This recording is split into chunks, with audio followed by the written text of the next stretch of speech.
All right, everyone. I know we still have some folks logging in, but we've got a busy day today, so we're going to go ahead and get started. Thank you so much for joining us for the fourth installment of our Finance Fridays webinar series. My name is Matt Watson, and I am the Communications Manager here at Illinois Green Alliance. This webinar series is a project of the Building Energy Resource Hub and aims to educate the building industry on creative financial programs that can help you fund and finance your energy efficiency projects. Today, we are joined by Rebecca Luke, Energy Projects Coordinator at the Illinois EPA Office of Energy. Rebecca is going to give us an overview of two complementary programs that can help fund your energy efficiency projects in properties serving residents receiving housing assistance: the Energy Efficiency Assessment Program and the Energy Efficiency Trust Fund Program. Next slide. But first, I wanted to talk a little bit about the Hub. The Hub is a clearinghouse for building retrofit, energy, and decarbonization resources designed for the commercial and multifamily residential building industry. We created this hub and programs like this one today to help the commercial and multifamily building owners, developers, operators, property managers, contractors, and municipal and community partners with planning, financing, and implementing building retrofits within Illinois. But we cannot do this alone.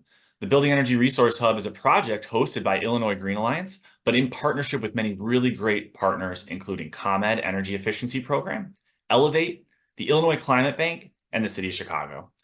And we are working with supportive funding from the U.S. Department of Energy's Office of Energy Efficiency and Renewable Energy under the Building Technology Office. We're also working with generous support from ComEd and the Builders Initiative. Next slide. Real quick, some of the goals of the Hub are to educate and train building professionals, support diverse contractors, connect contractors to a project pipeline, build capacity for advanced codes and policies, and streamline access to financial resources. Next slide. The Hub is working on different resources for commercial and multifamily retrofits, including guiding owners and operators on funding opportunities, energy technologies, increasing contractor knowledge with training and financial tools, and then sharing financial resources and incentives like today's program. Next slide. And with that, I'll hand it over to our speaker and let her tell you about the Energy Efficiency Assessment Program and the Energy Efficiency Trust Fund Program and how you can access and leverage these programs for your energy efficiency projects. For audience members, please feel free to drop any and all questions into the chat during the presentation. We will have time at the end for a Q&A session, and I will record these questions in order that they come in. We will also be sharing a recording of this webinar, as well as the slide deck presentation in a follow-up email after this. Next slide. All right, Rebecca, take it away. Thank you, Matt, very much. I appreciate the Building Resource Hub making this time available. Well, like I said, I am with the Illinois Environmental Protection Agency Office of Energy. Some folks aren't aware that we exist, but we're out here working on behalf of the state of Illinois to support and engage in community energy and climate planning. We work to decrease energy burdens, increase energy resilience, and access to clean energy technology in areas of environmental justice concern. And we have a wide variety of expertise at this agency to advance energy efficiency and drive down demand to meet state goals of being carbon neutral by 2045. Next slide, please. So we're here today to talk about two programs that are really intended to address the pain points being experienced by institutions serving vulnerable populations. Affordable housing continues to be a key issue in our state, and many organizations who provide housing programs are suffering the effects of decreased investment in infrastructure, combined with often volatile utility bills, thanks to climate change. The Office of Energy is leveraging Department of Energy state energy program funds and state funds dedicated by the General Assembly for benefit of electric ratepayers as the Energy Efficiency Assessment Program and the Energy Efficiency Trust Fund Grant Program. Next slide. So, who can apply for these programs? I want to make very clear that these programs are not aimed at homeowners.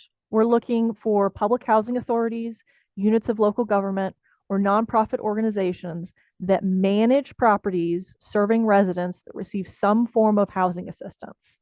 Now, that's pretty broad. We can work with folks who are providing subsidized housing, transitional housing programs, for instance, aimed at like veterans or former unhoused populations, senior living facilities that are operated by nonprofit organizations, group homes, and other forms of community-based supportive housing are all eligible to apply for these programs. Next slide, please. So let's start out with the Energy Efficiency Assessment Program. A lot of folks don't know what an energy efficiency assessment is. We use the words assessment and audit kind of interchangeably, but basically this is a written document that evaluates a property's structure, equipment, and energy usage behavior, and it's conducted by a certified third-party professional. Basically, assessments create a roadmap for where we're at and where we want to go in terms of energy efficiency. An assessment looks at the whole property and how its structures and systems work together to use energy. Once we know how much energy is being used, how much energy is being lost, and how much that costs us, we can make better decisions about how to move towards better building comfort, long-term resiliency of the property, and maximizing savings.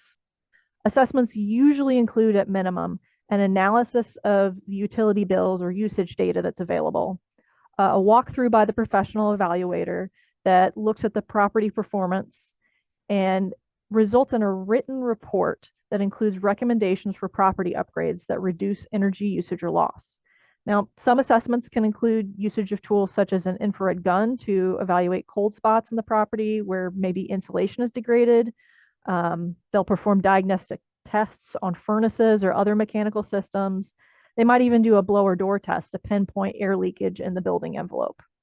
Now, the assessment allows you as a building manager to evaluate where best you can save money, whether that means changing behavioral usage of temperature, maybe putting in thermostat changes, or maybe insulation or replacement of windows. This program is available to all utility service areas throughout Illinois. Doesn't matter whether you're a ComEd customer or maybe a co-op customer, you're eligible to apply for this program. And the awards range from $5,000 to $25,000. The lucky thing about the assessment program is that once you have an assessment, you can use that as a tool to start looking at where you can make upgrades. So the efficiency assessment program works with our next program. Next slide. The Energy Efficiency Trust Fund Grant Program. Now, this is the program that most people get excited about. This will actually fund those energy upgrades that were recommended in an assessment. Funding is available for upgrades at single family and multifamily properties up to 20 dwelling units. Projects can include adding insulation, air sealing, replacing appliances with Energy Star rated mechanical systems or appliances, programmable thermostats. What's important is that the upgrades that are being made have already been identified in an energy efficiency assessment that has been conducted within the last 5 years. We've limited this program to about 20 dwelling units to kind of spread the funding around. What a dwelling unit means is it's a structure or part of a structure that's used as a residence by people maintaining a common household. So a dwelling unit would include a freestanding residential building for use by a single family. It could mean a single family unit in a multifamily building, an apartment. It could mean a room in which people sleep, even if they share like kitchens, bathrooms, shared spaces that you might see more often in like a group housing or a transitional housing situation. So those, you can do up to 20 dwelling units. So if you have a 40 unit multifamily building, you could submit an application for a project of up to 20 dwelling units within that larger building. You have a year to make those upgrades. That's the performance period for this grant program. But again, the key part is any upgrades you wish to make must be identified in that assessment. And next slide. So here's the fun bit.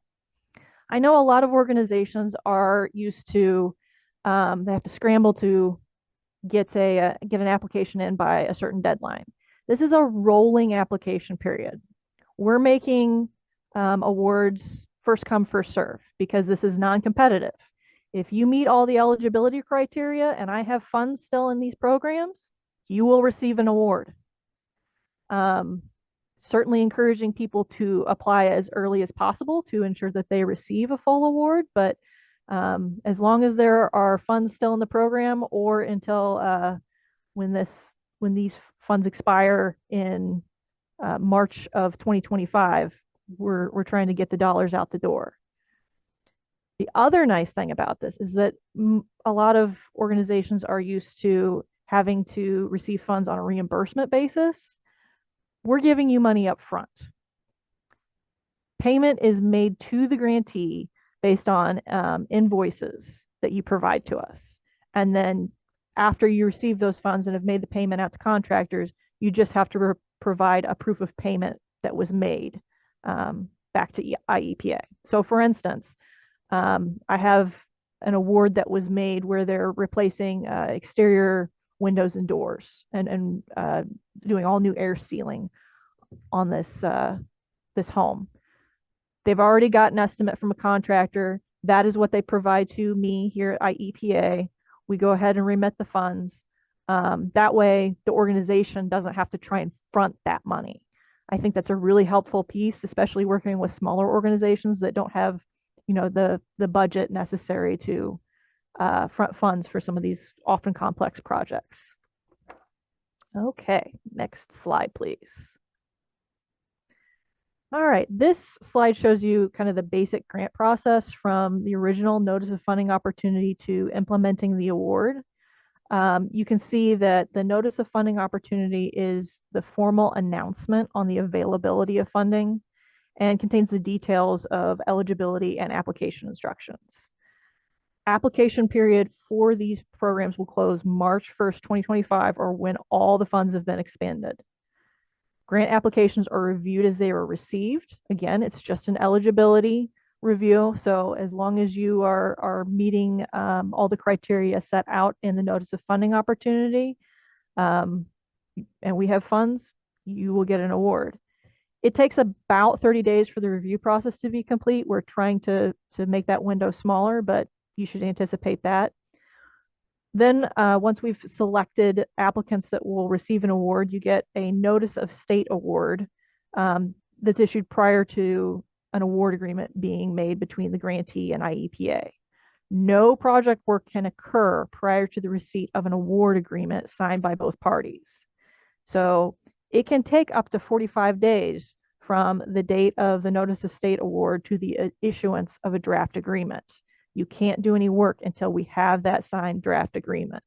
Again, we're trying to shorten those time spans, those windows, but just be aware that's how long it may take.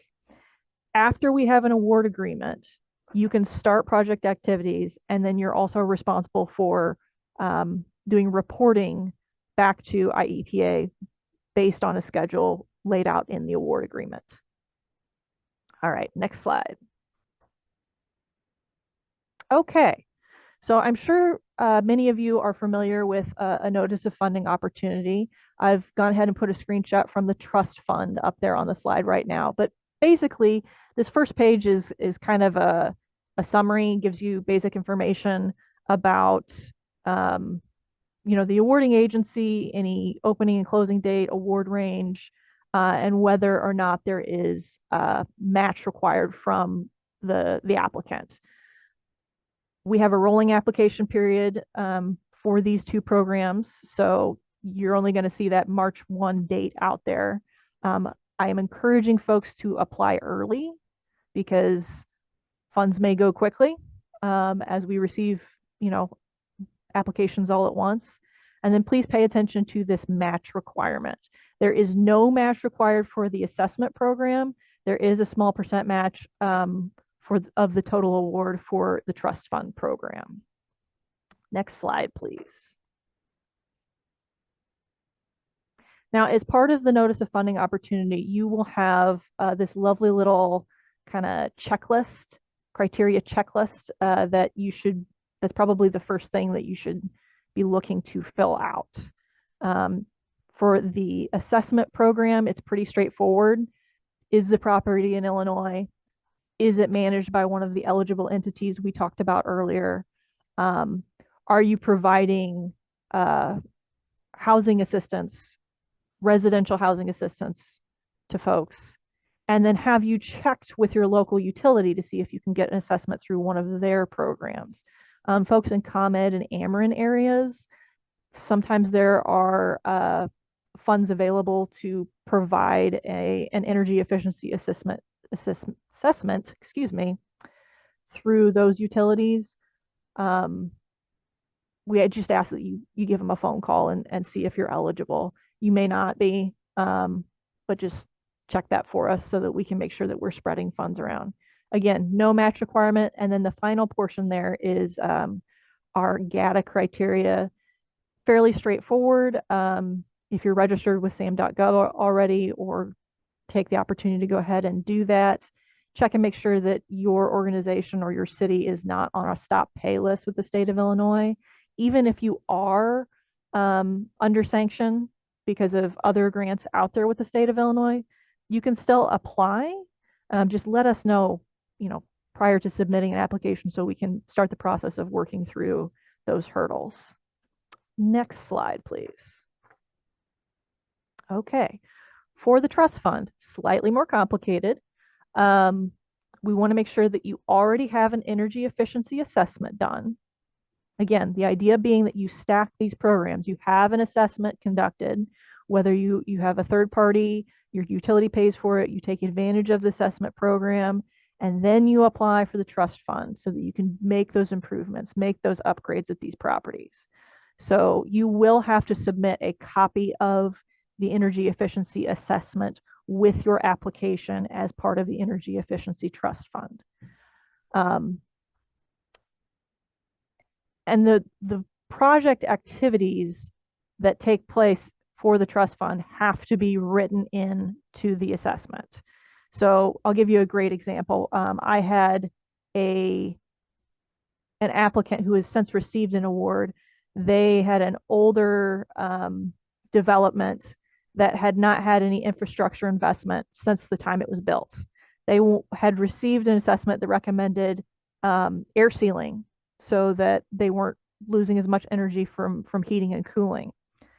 Instead of just going and air sealing those old windows and doors, it was actually more economical for them to replace the windows and doors. But that had not specifically been written out in the assessment. It just kind of said, improve air sealing. We were able to go back to the assessment contractor, and they provided us with a letter that replacing those windows and doors would satisfy the air sealing requirement.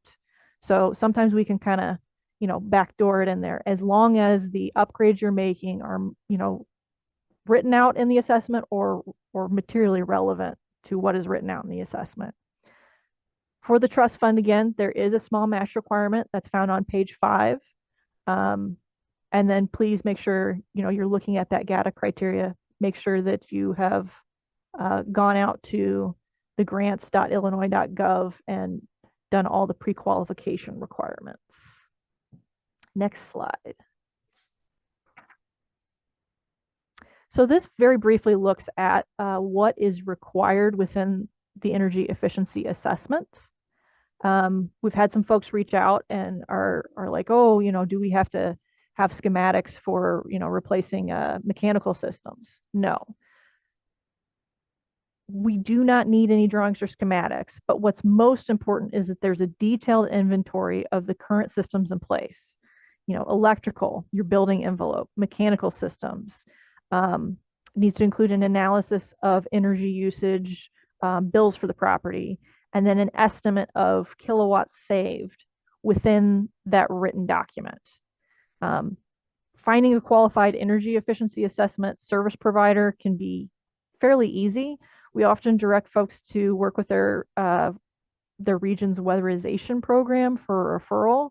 You can also use the energy.gov site listed in the notice of funding opportunity to find providers in your area. If you're having difficulty with that, we really encourage folks to, give me a call, send me an email, because, a lot of the assessors are concentrated in the northern half of the state, but those lists are constantly updating as more folks are becoming certified. So make sure you check out those minimum requirements for what needs to be in the assessment, and potentially just provide that page to any contractors you talk with, so that they're aware of what's going to be required of them. Next slide, please. Okay, I want this to be the easiest application you do all year. I am experienced on the other side of working with these funds, so I've been a grantee in the past. I know everybody is very busy, so we've tried to make it as simple as possible. You're going to have a cover letter that just briefly states what the impact of the assessment will be on property management. You have a narrative project plan. Again, just go down the list here and hit A, B, C, D. You know, you don't have to make it complicated. It does not need to be fancy. Project timeline with milestones for each property. So if you are applying for the assessment program, and let's say you're a housing authority that has both multifamily and single family properties within your portfolio, we need to see a timeline for each of those properties that you intend to assess. A budget, and then make sure that you are looking at the program web page. There's an application checklist and required documents under application forms. Those include a uniform grant application, a uniform budget template, programmatic risk assessment, a compliance checklist, and a grantee disclosure. Again, all of this information is going to be on each of the respective program web pages, and I believe those links will be dropped into the chat, or you can get them off of the slide deck later. Next slide, please. Again, trust funds not that much different. Cover letter, describe your organization, your mission, and how this project will impact the residents that you serve. Again, narrative project plan, just you can be as simple as put A, put your name, answer each of those letters. It makes it super easy on our end as well if you do it that way. Again, project timeline should be for each individual property that you submit in your application, an itemized budget, and then the energy efficiency assessment must be included as part of that application package. Again, when you go out to the program webpage for the trust fund, there will be a lovely little application checklist and other forms there that we need you to fill out. I'm really encouraging folks, because these are non-competitive programs, to please call me, send me an email. When you put together an application, it's just really important that you go out to the portal and complete the pre-qualifications. I've got you a couple links there, and then you can also send an email directly to the GATA unit if you have questions. Next slide, please.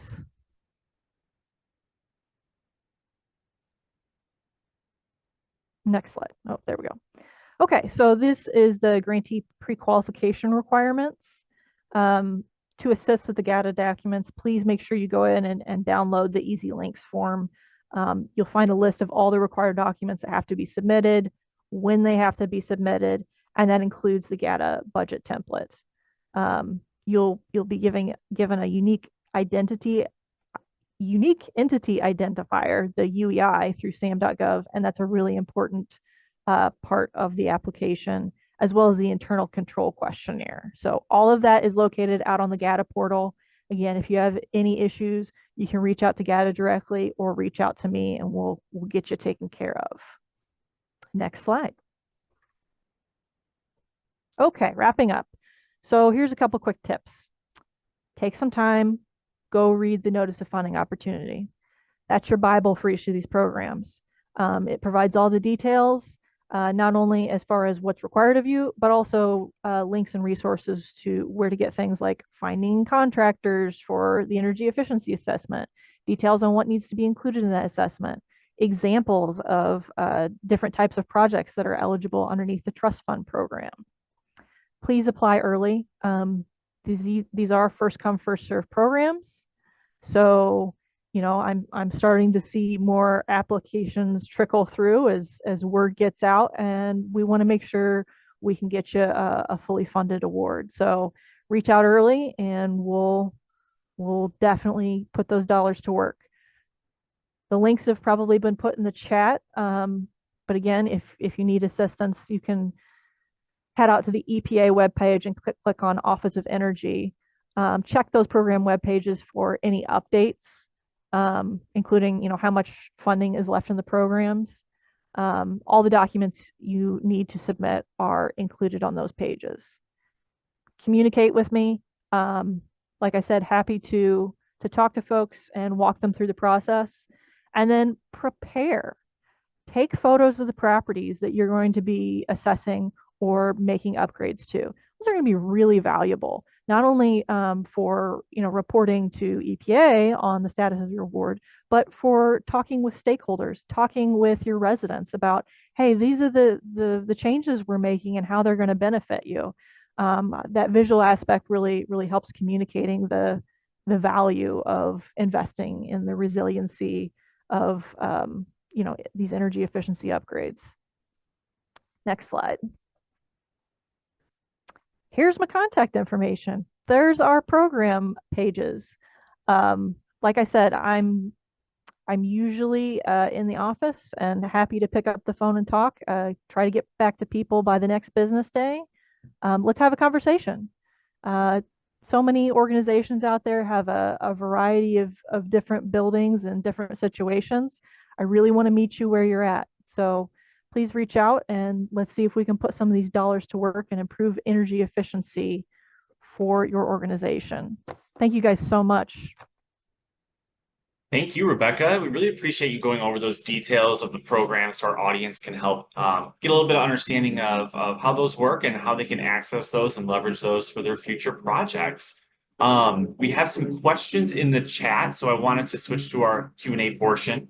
So first question in order of how they came in is, can for-profit entities apply for the trust fund program if they house tenants with HCVs or project-based subsidized housing units? No, that may be a situation you have to reach out and talk to me directly. I'm not clear on whether or not it's a situation where there's a for-profit organization that owns the property and maybe a nonprofit that manages the program with the serving the tenants. That might be some wiggle room, but generally for-profit organizations would not be eligible for this program. Thank you for clarifying. Our next question is, do you know if this would apply to non-congregate emergency housing? That is something we're exploring right now. I had that question brought up just the other day. We're checking with legal. So a tentative yes, I guess I'm going to give you.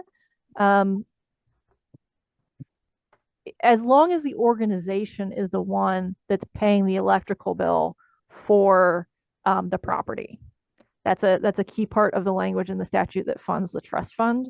So with the assessment program, definitely not an issue. But if you're looking at funding actual upgrades, renovations at like an emergency housing type situation, I'm about 75% clear at this point that we would be a go. So reach out to me. Let's have a discussion. Thank you. And we have two more questions right now.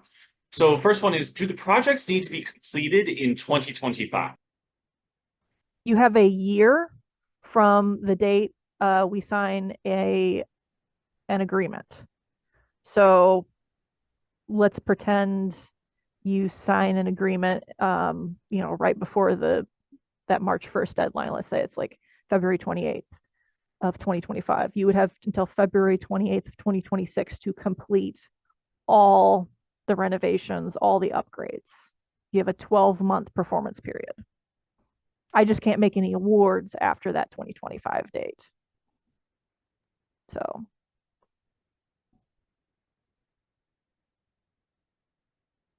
Oh, I think you're on mute. There we go. Yes, thank you.